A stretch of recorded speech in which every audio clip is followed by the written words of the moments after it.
You're listening to Scaling Up Services, where we speak with entrepreneurs, authors, business experts, and thought leaders to give you the knowledge and insights you need to scale your service-based business faster and easier. And now, here is your host, business coach Bruce Eckfeldt. Are you a CEO looking to scale your company faster and easier? Check out Thrive Roundtable. Thrive combines a moderated peer group mastermind, expert one-on-one coaching, access to proven growth tools, and a 24/7 support community. Created by Inc. award-winning CEO and certified scaling up business coach Bruce Eckfeldt, Thrive will help you grow your business more quickly and with less drama. For details on the program, visit eckfeldt.com/thrive. That's ECKFELDT.com/thrive. Welcome, everyone. This is Scaling Up Services. I'm Bruce Eckfeldt. I'm your host. And our guest today is Nat Harward. He is owner of TMB Ventures. He's a marketing expert. We're going to talk to him a little bit about his entrepreneurial journey, his experience having grown a service-based company, and then how he works with companies to help them with marketing strategy, and really with overall just kind of business operations, business performance. I'm excited to have this because Nat and I have known each other for a while, and we've kind of seen each other's businesses grown over the years. And I'm excited to kind of hear what's up with him recently and understand where his business has gone. It's always a fun conversation to kind of hear people's journeys and how things have developed. With that, Nat, welcome to the program. Thanks, Bruce. Yeah. So let's do a little bit of background before we kind of dive into the business and the work that you're doing right now. How did you get into marketing? What was the professional kind of story, the journey that you've been on that got you into the marketing space? And then we can talk a little bit about business. Sure. Well, going back to college, I majored in communications at Brigham Young University, and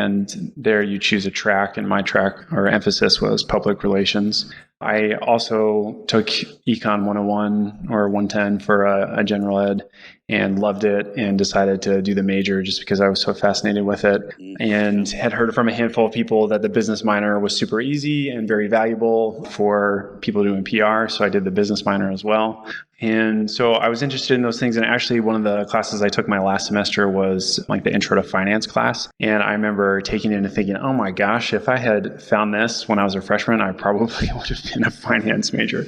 So here I was, coming out of a software program, writing skills, relationships, public relations and so on, and really fascinated with numbers and strategy and business and so on. So from there, I graduated and went to New York City. I interned at Weber Shandwick in their corporate communications division, and then got a job at an integrated communications agency doing just really like a hybrid of traditional corporate comms and PR, and then also some stuff on the digital side of doing some analytics and managing clients' websites and building new websites for them, or overseeing the building of new websites. So kind of fanned out my pure communications training track to have experience in different marketing and digital comms channels. And I did that for 2 years. And, I lived in the city through that whole time and made a lot of friends, many of whom were in media and marketing, and none of them were happy at their agencies. And I'd go outside, during lunch and see people who clearly were not tourists and were also not returning to jobs, and thought like, who are all these people who are working their own schedules, and just had the crazy idea to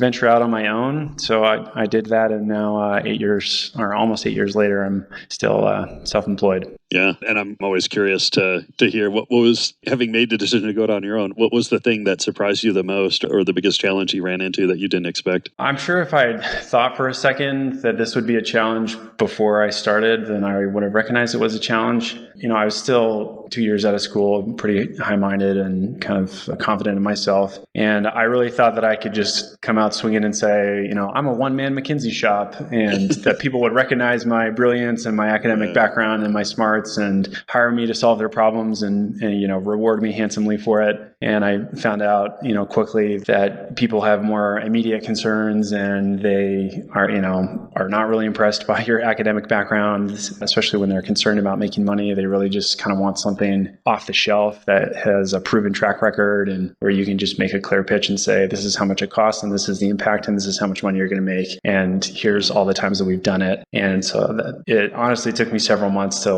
wake up to that and embrace it and realize that if I was going to be successful on my own, I needed to just roll with that rather than fight it or just keep waiting until I found someone who, quote unquote, would recognize my brilliance and be willing to hire me with no record of working on my own. So, it's really laughable to think about it now. I'm sure people who started out on their own when they were younger or had less real world business experience might relate, or, those who skipped that are probably just laughing, what a fool. And I certainly recognize the haughtiness of it at the time, but, I couldn't see it then, and I'm glad I can see it now. I always say it's like entrepreneurs going out, working for yourself, being an entrepreneur, you have to be slightly delusional, right? You just, because if you really assessed and really understood all the risks and the likelihoods and everything, you just never do it because it is tough. It's not easy. I think the other thing I just thought of as we were talking is, growing up, if your parents don't work for a small business, or if they're not entrepreneurs or a family member, like if you don't have exposure to B2B businesses or small businesses, then the only businesses you have exposure to are like Fortune 500 companies that advertise on television and to kids and on billboards. And so that's just how you think of business as big business. But as you know, small business and professional or B2B business is very different from consumer business at a national or international scale. And so there's just like this huge learning curve of the difference and what's important and how things work and timelines and all that stuff that you kind of have to wake up to. And, I didn't really have much exposure to that or any at all growing up. So it was an entirely new world for me to step into. Yeah. It's interesting to talk to folks who had strong kind of mentors or role models, whether it's family or, just people in their lives that really gave them kind of an entrepreneurial flavor or spirit or a model to work with, and those that didn't. It's interesting. I think most entrepreneurs are kind of accidental entrepreneurs, right? It was not a plan from the beginning. I didn't say do I want to be a fireman or do I want to be an entrepreneur? Right? It's not something in kindergarten, right? It's something that ends up kind of happening sometimes quite accidentally. So talk to us about the marketing side. In terms of focus on marketing, when for you did it, or what was your sort of strategy, or what kind of area of marketing did you want to be focused on? Why that area? How has that kind of evolved over time? Give us a sense of within the world of marketing, how do you approach it? What is your kind of sweet spot in the world of marketing? Yeah. First, how I landed there, I recognized the skills that I had when I was starting, which was mostly in writing and sort of campaign planning and thinking about the people who receive your messages, and in public relations, the training there really is to think about people's perception. And then the wins that you want to have are either placements in news media or other people in the community who just kind of have favorable impressions of the company or kind of sign off on allowing, the company to go forward with something that they want to do. And so what you're trying to earn there is affinity. And so I had that, but then as I kept talking with small business owners and potential clients and current clients that I had, I realized the thing that they are working towards with all of their communications is, it's like they don't have the luxury of worrying about affinity of everyone in the community. It's like they just need people they need communications that brings them more money, that brings them revenue. Yeah. And so why I transitioned to marketing was realizing that's the more important thing, like in a hierarchy of needs for a small business. They need revenue before they need positive affinity from people in the community who are not their customers. So I just realized I have the skill set to write and think persuasively, on behalf of a business out there in the world. It's just now, instead of getting people to vote for, be like, yeah, I like this business. Now I need to do that in a way that has them say, yes, I'm going to buy this product. So it was just that place of what skills do I have? And then really looking at what do people need that I'm speaking with and that I have access to, and the kinds of, businesses that I'm going to start working with. And their higher need is they need more revenue, and communication that drives revenue is marketing. So that's what I'm going to do. Where it went from there, first, several clients were event heavy. So lots of the marketing that I did for them was to, get people to come to free events or register for paid events or travel to conferences and so on. And then marketing and communications that kind of kept those live event relationships alive in between the events, so that then they would want to come back to the next event. And then from that, had other professional service providers contact me and started working with them. So still today, most of the work that I do is for companies that provide a professional service. So like the owner-operator is an expert in what they do, and or they put on some sort of series of events where people get together and have experiences. So I really have little experience in the product side of things. unless it's like a digital product, like a course where, again, it's not really like a product. They're still buying access to someone's expertise so they can learn something and be served that way. Yeah, interesting. And what have you learned or kind of noticed around, being able to market these kind of service-based businesses, service providers, experts? Is there anything in terms of, kind of strategy or perspective or angle that you've learned works particularly well? Or are these just kind of universal marketing, strategies that you use? I'm kind of curious on how specific it's gotten. Yeah, I mean, I'm sure someone will listen to this and be like, yeah, that's a universal strategy. So I don't think what I'm about to say is particularly brilliant. But I think for a business where, the fundamental offer or what's at the core is expertise, as the marketer, it's like you want to come up with stuff that has the person's expertise be accessible and out there in the world. But unless you're the expert or really totally get their expertise, you can't necessarily like write that on their behalf. So it's helpful to figure out what sort of communication style that person is open to and like what are they reliable for? Like, can you just get them to record a rant every week? And then from that can be the basis of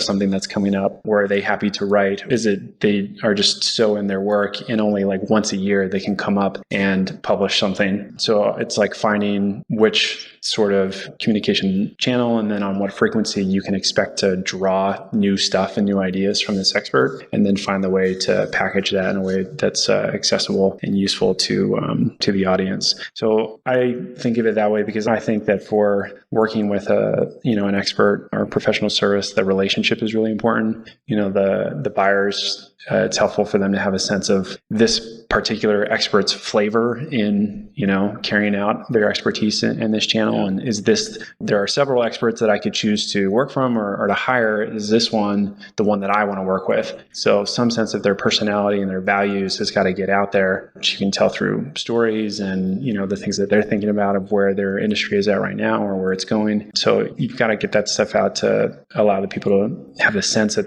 have a relationship with this actual real person. Yeah, it's interesting. I mean, I find this a lot in the, particularly the more kind of technical professional services where, a lot of times it comes across as very kind of logical, rational argument. It's like, I'm a certified expert with these degrees and these things, it's a very kind of technical sell or a technical message. And, when a lot of these folks, you're not dealing with a product, right? I'm not going and, buying this thing that I take home, this physical element. Like it's the person. And so much of, what ends up being, the value and the relationship or value and the services provided is the relationship around it and the personality that's actually behind the information. I mean, what are some of the strategies that you can use to actually get kind of those personalities across, those values across? I mean, you mentioned the stories and things like that, but how does that actually take shape when it comes to your marketing strategy and the messages that you're putting out and the formats and kind of the techniques and channels and stuff that you're using? That's a good question. I'm thinking about one of my clients is a triathlon coach and was recognized recently by the U.S. Olympic and Paralympic Committee as the Paralympic Coach of the Year across all sports. So, I mean, there's an opportunity where his name's Wes Johnson and his business is called Balanced Art Multisport or BAM. And there is a temptation there to just be like, hey, Wes is a certified level 2 USA triathlon coach and this coach of the year and everything. What's helpful with Wes is, we've done some personality analyses and stuff. And, on the Strengths Finders scale, we both in our top 5 have belief. And so there are things that Wes really feels strongly about. And he has had some ups and downs with coaching. One of the key things, I was actually with him we were out on a ride a couple of years ago at a camp and his front wheel got stuck in a cattle guard and it just flipped him over and just like a horrible accident, just a total mess, and he got a concussion and he thought he was recovering from the concussion and got on a bike again and then got in a second accident and sort of like repeated the concussion and really had like a dark year. So he wasn't a client of mine at that time. I was a customer. I'd hired one of his other coaches to coach me, but I was observing as this was going on. But now when Wes talks about his coaching and the types of people that he wants to work with and the social media that he does and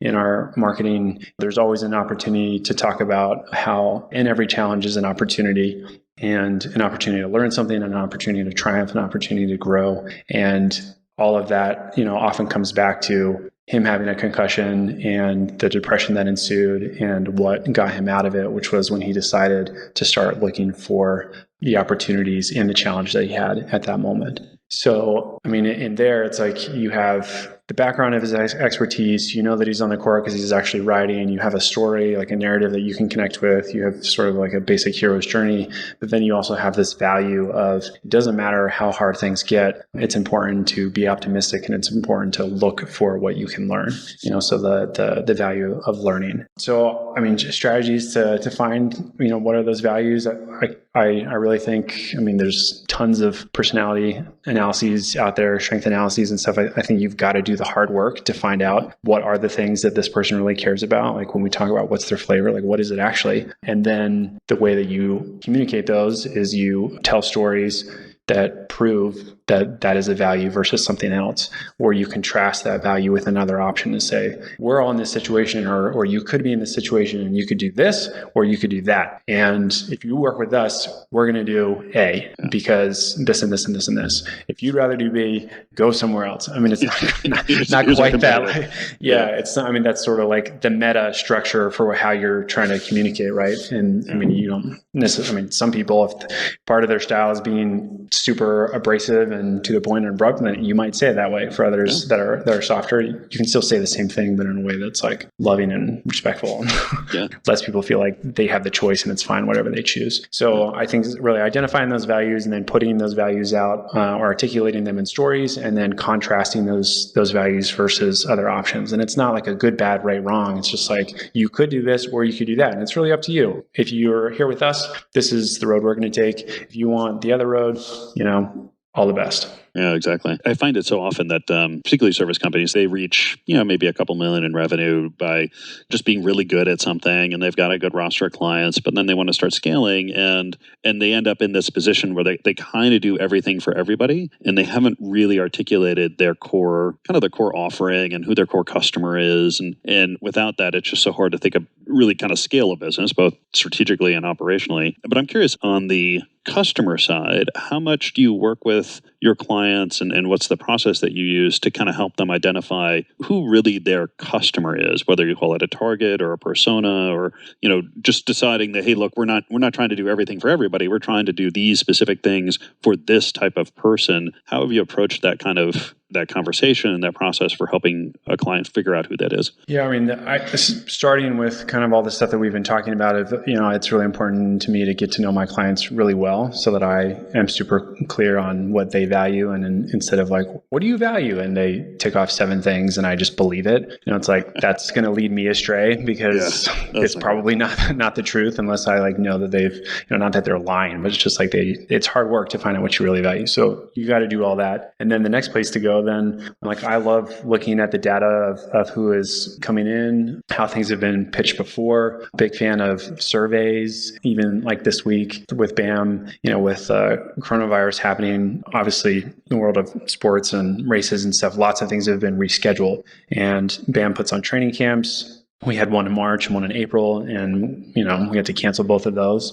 And so now we're faced with this question of like, okay, we'd love to do another camp for those because those camps help our customers prepare for really big races in May and in June, Ironman events. And those events have been rescheduled for the fall. So the people that we're serving, want to do well in these events. And now those events that have moved, can we serve them by having a camp in August? And instead of deciding just which week is good for us or which location is good for us, it's like, well, let's ask them. So write up a survey, email it to everyone who's registered for a camp this year in the last 2 years and saying, hey, as you know, world is crazy. Races have been rescheduled. We canceled our camps and we're looking at doing one in August. And we have these week options and we're weighing the possibility of doing it in this location or this location, and here are the trade-offs that we're thinking about. Would love your input to see what you guys care about, and send it, and boom, in one day had 20 people immediately respond, within just a few hours. And I'm sure there have been a bunch more since. So there's that,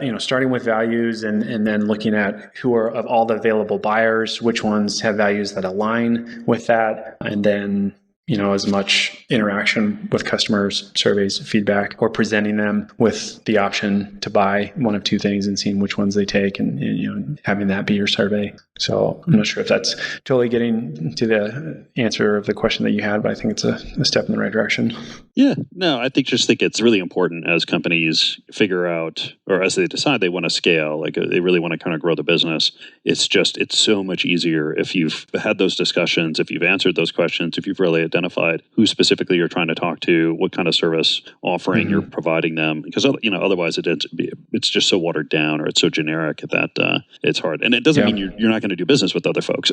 It doesn't mean you're going to refuse money. Yeah. It just means that it focuses your messaging. So you can say, hey, look, this is our primary client. Now, other people that are kind of in and around that are interested in working with us, it's fine. But it helps you kind of really get clear on who you're gonna focus on in terms of working. I mean, I think it's just an ongoing dance, right? Because it's like you start with your values and you start with your skills, and it's like, what do I have to offer that I think could be valuable, and what's important to me about how I'm going to do that? And then you go out and you see, okay, who's the total available market? Who might hire us for these skills? And of that chunk, which ones would identify with these values? And so you go forward with that, and then you find out there's like way more people than you can serve. So then, okay, we got to scale up our ability to meet all those needs. We're like, oh, the people who actually care about those values is a bit smaller. So, do we need to offer more things to those same people because those are the only people we want to work with? So it's just like ongoing back and forth of where do we stand? What do we care about? What do we have to offer?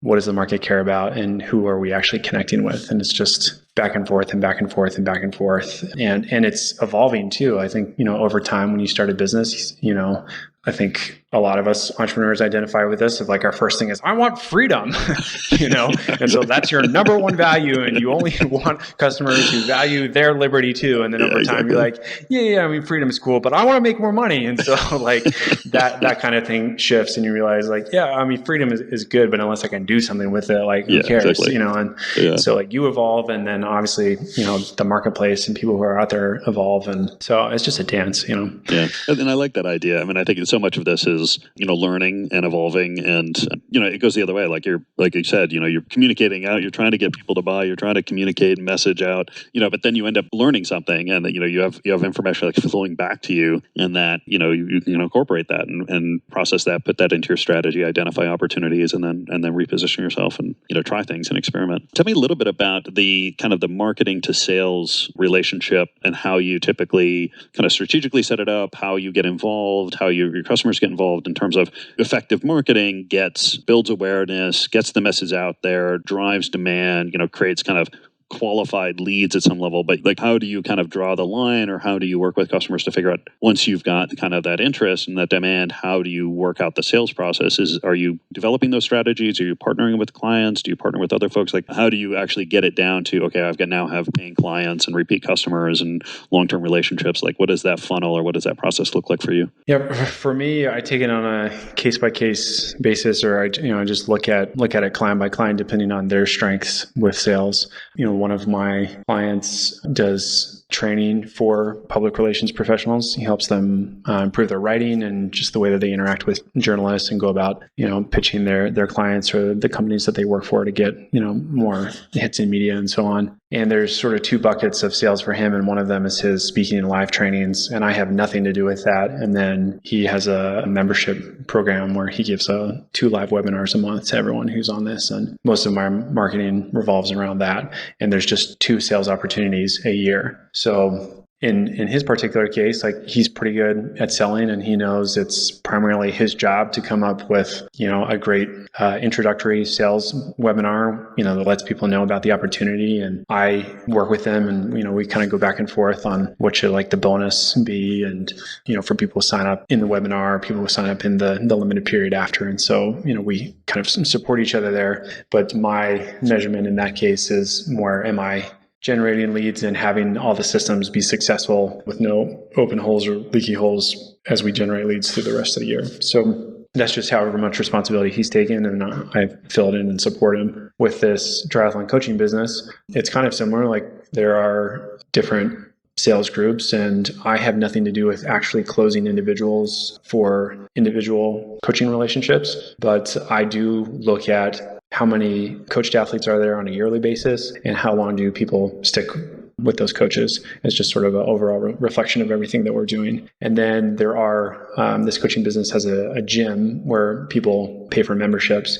And I am very interested in accountable to those sales on a monthly basis. So again, like for me, one of the most important things in business is relationships. And so I just step into it with a new client and see what is the existing status of sales, and is there someone who's responsible for it, and someone who's successful with it, or what do they actually need? And whatever the state of the business's relationship is with its own sales, then I make sure that I'm supporting and enhancing and growing that relationship. And for me, so far, it's different with every client. Yeah. Any common kind of challenges or situations that you end up kind of finding, or as clients come to you, as prospects come to you and talk about their business and their situation, what their goals are and what they've been doing, any sort of common mistakes or challenges that come up a lot of times that you help businesses with? Yeah, I mean, the packaging of what it is that people are buying, or what it is that they perceive that they're buying, is super important. And again, when I'm mostly dealing with expert service providers, owner operators, the tendency for them is to look at it through the lens of, this is what I do, and that's what they're selling, when there's often a lot more value and success to be had in looking at it through, what is the person buying? Like, what is it that they hope to get out of this? So with Michael Smart in the Inner Circle, with the PR training, he's really quite good at thinking of things from his customer's point of view. But then there's always like a bunch of things that are available to people. And really where I'm helpful is to say, like, we don't want to like throw all of this stuff at everyone. And like, oh, when you sign up, you get this and this and this and this. And that's sort of like, why? Yeah. Like, I don't know, but the only thing that I really want is this. And so it definitely is a temptation to just either say, this is what we do, or to tell them like everything that they're getting and have all of that be on the same hierarchy. So it's important first to think about what is it that the person actually wants to buy, and then to kind of break those things down in a hierarchy of what's most important, and to make sure that the order in which that's presented, or how much emphasis is given to different things, takes that into account. And then similarly with BAM, with this coaching business in the gym, there's a lot of different services. There's some people who have memberships and are coached, and some people who are coached and don't have memberships, and discounts in different places, when you do different things. And that's sort of like an ongoing project that we're working on, is to simplify the offering. And instead of having 15 different ways that people can be your customers, we're trying to bring that down to like 3 ways. So if you want to be a customer of BAM, you can do this, or this, or this, just a little bit like the Chipotle theory of just make it simple. Don't have a 72 item menu, just chicken or beef. Yeah, kind of the tyranny of choice problem. Too many choices, people lock up. Interesting. And what's, as you look at your own business and kind of growing and scaling, what have you noticed about where you see opportunities, how you've kind of approached expansion? Give us a little insight about your own kind of entrepreneurial strategy here. Yeah, initially my offering, or the only thing that I was focused on doing, was marketing. And, as is evident through this conversation, I really value relationships. That was one of the values that I woke up to. I started with marketing, and I did what I thought other people were doing that I thought were successful. And, for a time there, seemed really popular just to be, an advisor or a coach. So it's like, help as many people as you can. And so I followed that model for a year of kind of thin relationships, volume with thin relationships. And what I found as it went on and on and on is I was like, oh man, like I'm giving people great ideas and great direction, but this isn't the help they need. The help that the people in my circle and the people who are my clients, my customers that are close to me, the help that they need is someone to actually get it done. They generally have an idea of what to do and they'll appreciate the good ideas, but they need someone to get it done. And so I made this shift to, I'm going to focus on helping the people that I'm working with as deeply as possible, even if that means as few as, or having, as little as one client. But the more important thing to me is just to be as in-depth, or be as helpful in depth as I can. So with that, then it's like, okay, just get into the business and help them with the immediate need, which is marketing. And that's why they contracted me. And then when I see another opportunity to present that and say, hey, I'm noticing this thing that I think would be useful in the business. Do you have someone in place to do that? Could I help with that? So over time, things have expanded that way. And so while what I'm doing now is still focused on marketing, there are a lot of responsibilities that I'm fulfilling for clients that are more in just the operations and the management of the business. And I see that being like the future of my business and how I continue growing, is that small service businesses can my business to manage every aspect of the business for them so they can really just focus on being the expert and delivering value to their customers.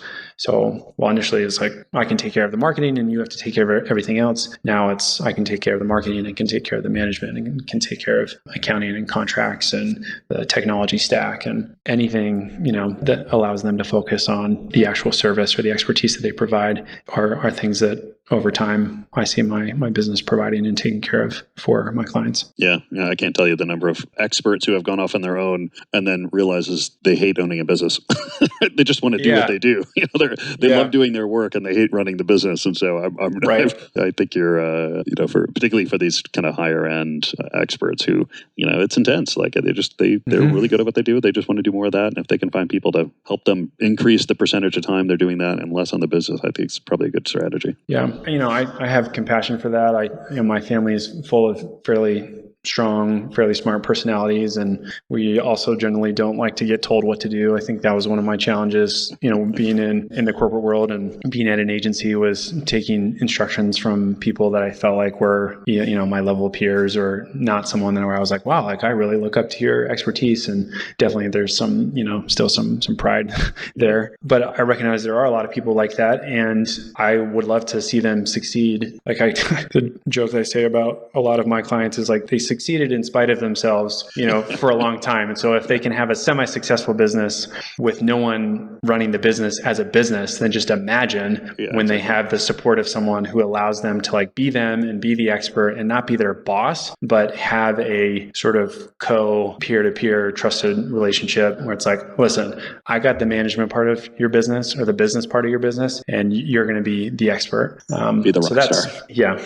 Yeah. Excellent. Nat, this has been a pleasure. If people want to find out more about you, the work that you do, what's the best way to get that information? Easiest way is, you can look for me in any social channel. My last name is Harward, Harward. There are very few. There's only one other Nat Harward out there online. So if you Google Nat Harward or Nat anything that you remember from this conversation, Nat Utah, Nat Triathlon, Nat Marketing, you'll find my website, but tmbventures.com, and then Nat Harward on LinkedIn, Facebook, Instagram, elsewhere. Awesome. I will put those in the show notes so people can click through, get that information. This has been a pleasure. It's great to catch up. It's great to hear what you're doing. Good insights. I must say that there's a lot of folks out there that are in this kind of expert area, expert career, expert business and struggling with the business side of it. So, I think you provide some really interesting insights and services. I appreciate you taking the time today. You're welcome. Thank you, Bruce. And I appreciate all the good work that you're doing and bringing these resources together for us. You've been listening to Scaling Up Services with business coach Bruce Eckfeldt. To find a full list of podcast episodes, download the tools and worksheets, and access other great content, visit the website at scalingupservices.com. And don't forget to sign up for the free newsletter at scalingupservices.com/newsletter.